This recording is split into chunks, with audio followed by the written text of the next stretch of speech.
In this video, I am going to help you figure out whether or not those special city passes actually save you money when you travel. Because spoiler, oftentimes they don't, but here's how to know for sure.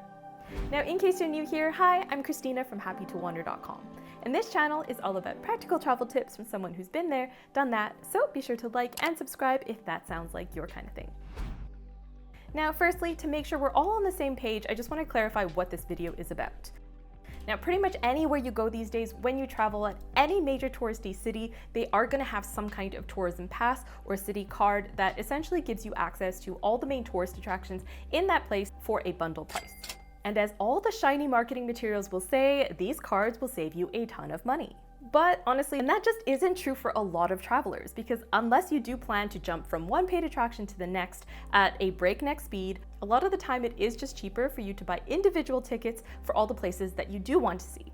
And then you don't need to stress out about maximizing the value of your pass. There is of course no universal rule though when it comes to these city passes, because there are so many different pass providers, and it also will depend on the destination and your personal travel style and all these other things. So that's why I've created this very easy and quick system to help you decide every single time whether or not it's going to be worth it for you. And that way you can make the most informed decision for your own personal trip. And if you stick until the end, I am going to give you a free spreadsheet that you can use with the system as well, so be sure to keep watching.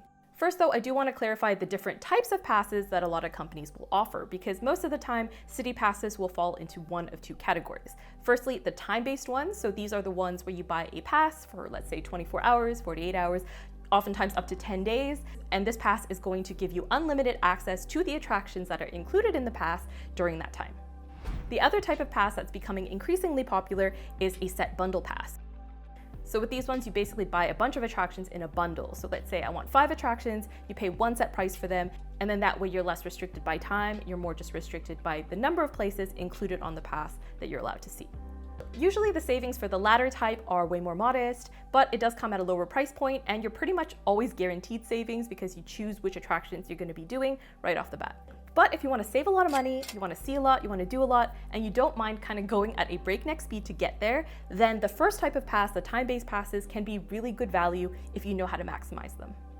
All right, so how do we figure out whether or not these passes make sense for our particular situation?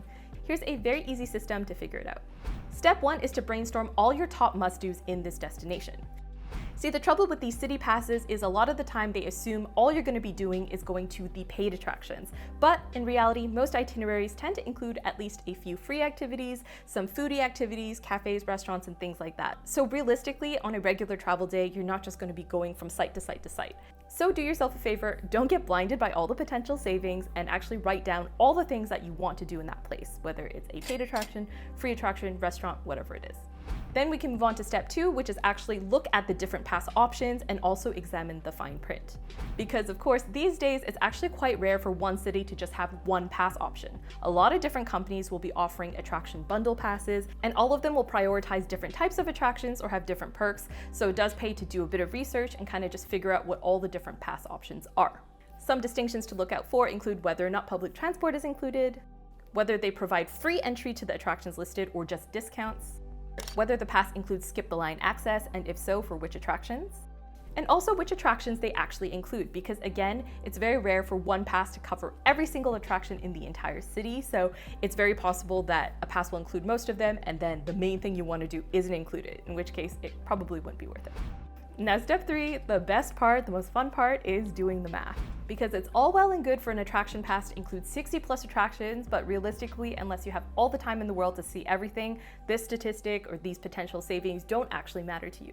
It's also helpful to remember that a lot of the savings that they promise through the marketing materials, that is based off of the full price ticket to go to certain attractions. So if you're in a certain group of people that tends to get discounts, like, an age-based discount for youths or seniors, then the savings that you get won't actually be as substantial as they advertise, because the full price tickets that they use are just based on like a standard adult admission. And they also tend to inflate the worth of the pass by including some things that are just overpriced anyway. So a very common culprit of that is the hop-on hop-off buses, which to me are just insanely expensive in every major city. And so they'll include that in there, and that'll just drive up the value of the pass quite a lot. When in reality, if you just take regular public transport, it'll be sometimes like 10 times cheaper than the hop-on hop-off. So just keep that in mind and make sure to crunch the actual numbers for the things that you do actually want to do. And again, my spreadsheet will make that super easy. You can just plug in the numbers for each day. But yes, during this stage, all you need to do is just look at the things that are on your list, all the paid attractions on your list, and write them down along with the price of the ticket that you would be paying so that you can compare the total numbers and just see. So with the spreadsheet, you can just enter the numbers and it'll do the math for you, and then it'll light up green, which option is cheaper. Very proud of that. I'm not an Excel person, so I was very, very proud that I made this work. So you can check out this link here for that spreadsheet. Now, finally, it's time to consider the non-monetary benefits of a pass, like for instance, time. Might the skip the line access be worth it for you to not have to wait in line and get tickets like everyone else? Or ease. Might it be worth it to you to know that you can just walk up somewhere, have them scan your card, and not have to worry about buying a ticket in each place, or getting public transport tickets and validating them for each place? Sometimes that ease of mind to me is worth a lot of money as well. And finally, freedom. I think for me, I actually do tend to get these city passes quite often because for me, the main perk is that I'm able to just pop into these random museums and quirky sites that I probably wouldn't have paid full price for, but because it's included in the pass, I can just go in and check out the Pipe Museum or check out the Purse Museum or all these random things that I wouldn't have otherwise paid to see, but because it's included, I can do it. So that in itself is quite a nice benefit as well, if you're super curious and love weird museums like I do. All right, let me know in the comments if you ever use these city passes, what your thoughts are, if you think they're a scam or not. I'd be happy to hear your opinions, and be sure to like and subscribe for more travel videos just like this one. I'll see you next time. Bye.